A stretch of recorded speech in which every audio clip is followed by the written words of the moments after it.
History books are full of iconic good guys who made the world a better place, be it through charity, invention, or art.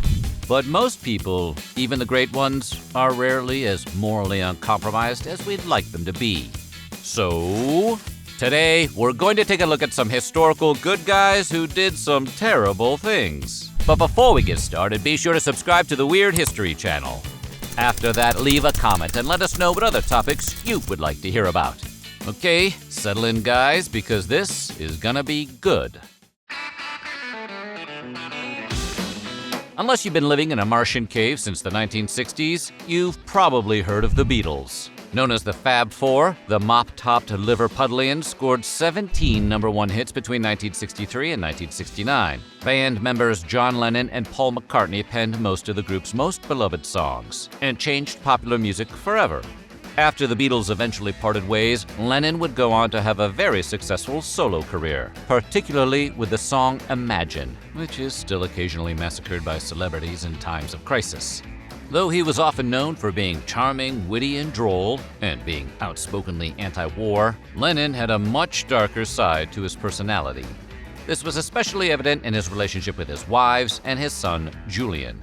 In addition to having a number of affairs while married to his first wife, including with Yoko Ono, whom he would later marry, Lennon was also alleged to be physically abusive toward Julian, often striking him for such minor infractions as bad table manners.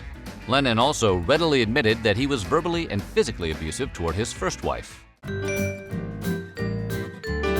Some of the finest minds of the 20th century worked on the Manhattan Project. Its primary aim was the creation of an atomic weapon. But along the way, many of the scientists involved made significant contributions to various technological and theoretical advancements. One such scientist was legendary theoretical physicist Richard Feynman, who was very influential in the theorization of quantum electrodynamics. There's no way we can explain what that means here, so you're just going to have to take our word that it is really, really impressive. The guy won a Nobel Prize for it in 1965. Feynman's private life, on the other hand, was considerably less inspiring. Feynman's wife claimed that on several occasions he had flown into a rage and violently attacked her because she interrupted him while he was working or playing his drums. Presumably, she threw off his rhythm while he was trying to play Moby Dick. Eventually, she divorced him. But Feynman's problems with women did not end there. There are reports that Feynman was open about his contempt for women he wanted to have sex with, that he routinely drew naked pictures of his female students. Oh, look, he's an artist too. That he held official meetings at strip clubs, and that he even pretended to be an undergraduate to try to sleep with students. Like, never been kissed, only somehow creepier. Henry Ford was a revolutionary figure in the history of business and manufacturing. His development of the assembly line enabled the much faster and cheaper creation of automobiles and other products. The affordability of his Model T car led to it being bought by millions of Americans, and today Ford is credited with having played a key role in the development of the American economy and its infrastructure, as well as some unforgettable commercials about cowboys driving pickup trucks. However, in addition to his contributions to industry, Ford contributed more than his fair share to anti-Semitism. Wielding his enormous business and financial clout, he frequently spread conspiracy theories about Jewish people. In fact, he was so proficient at spreading anti-Semitism that he is the only American to be name-dropped in Adolf Hitler's memoir, Mein Kampf, which is a pretty dubious honor. Let's face it, getting a shout-out in Hitler's autobiography is like getting a shout-out in Hitler's autobiography. Ford's vitriol wasn't limited to the Jewish people. He was a committed opponent of labor unions in any form, and he was determined to exercise dictatorial control over almost every aspect of his workers' lives. All in all, a strong candidate for the worst boss ever.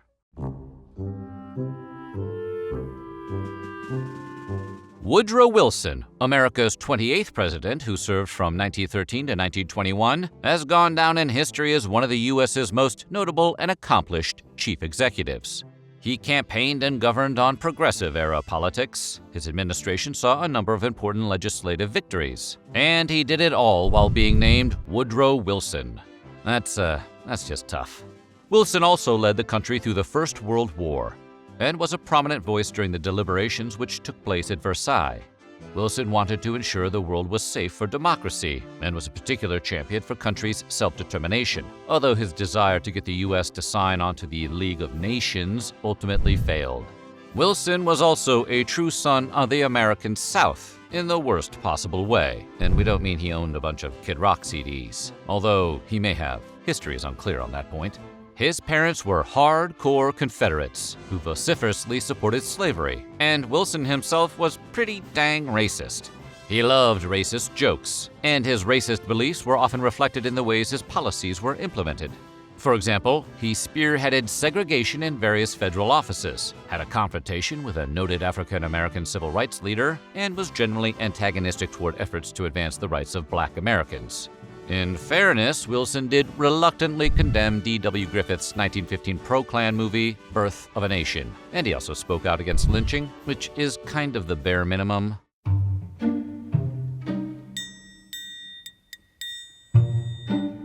When it comes to children's book authors, few have achieved the beloved status of Dr. Seuss, aka Theodore Geisel. Thanks to his unique illustrations and catchy rhymes, it's easy to see why his books remain so popular and influential. Geisel also cranked those puppies out, publishing almost 50 books and earning himself a star on the Hollywood Walk of Fame. And he wasn't even a real doctor. However, not all of his work is held up. The cartoons Geisel drew during World War II were insensitive and anti-Japanese.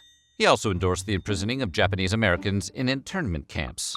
Some of his books have also been criticized for their offensive portrayal of various ethnic groups, such as And to Think That I Saw It on Mulberry Street and If I Ran the Zoo. You may not recommend these books here or there. You may not recommend them anywhere. And if that wasn't bad enough, Dr. Seuss's private life was more than a little bleak. He cheated on his first wife, who was very ill. Some say his philandering may have contributed to her taking her own life. So some people think he was basically the Grinch, if the Grinch never returned all the presents he stole, and cheated on his wife. Apple is such a dominant part of the American landscape, it's hard to imagine there was a time it didn't exist, and Steve Jobs was a key factor in its success. Jobs is known for being the driving genius behind some of the company's most notable products. Most notably of the notable is the iPhone. You know, that thing that completely changed the world as we know it? It's almost impossible to overstate his influence on the world of technology. His brilliance, though, came with a cost. And we're not just talking about what he paid for all those black turtlenecks. Jobs was quite ruthless in his personal life, and despite being one of the world's richest men, he went to extraordinary lengths to avoid paying child support. He wasn't any better in his business relations. Among other things, he famously created a toxic atmosphere at his company, fired employees unfairly, and asked inappropriate questions of potential employees. Presumably things like, on a scale of 1 to 10, how great do I look in this turtleneck? Charlie Chaplin is widely considered one of the greatest actors to have ever lived. The skilled performer and director was particularly well known for creating the character of the Tramp, a mustachioed transient famous for making potatoes dance. He was also kind of deep. In many of his films, Chaplin explored the complexities, both good and bad, of the modern world, and he is particularly remembered for his film The Great Dictator, which was a scathing takedown of Nazism and Hitler. And hey, we get it. Hitler totally stole his mustache. But Chaplin wasn't nearly as lovable in his personal life. In addition to being a notorious perfectionist, Chaplin was callous toward his wives and mistresses. Even more troubling is the fact that several of his wives were underage when they began their relationships with him. For example, Chaplin's first wife was a 14-year-old Mildred Harris. Yikes. And being married to the famous comic actor was anything but fun. In the divorce papers which were filed to dissolve his second marriage, Lita Gray revealed several scandalous details, including Chaplin threatening and degrading her throughout their relationship. Elvis Presley was the king of rock and roll, the king of sequined capes, the king of jumpsuited gyrating, and really just an all-around entertainment monarch. After bursting onto the music scene in the 1950s, his rich voice and suggestive dancing rocketed him to superstardom. As of this writing, his albums have sold more than 1 billion copies. That's billion with a B, like in billion. He was a giant in the world of music, and since his death, he's been the subject of numerous biographies, biopics, and continued fan adoration. The King's treatment of the women in his life, however, was a whole lot less regal than his fans might have hoped. For starters, he was notoriously fond of underage girls, one of whom, 14-year-old Priscilla, would become his wife and the mother of his daughter, Lisa Marie. Additionally, by all accounts, Presley was controlling and abusive toward Priscilla. The King's crown is more than a little tarnished. Martin Luther King Jr. was one of the most influential leaders of the civil rights movement.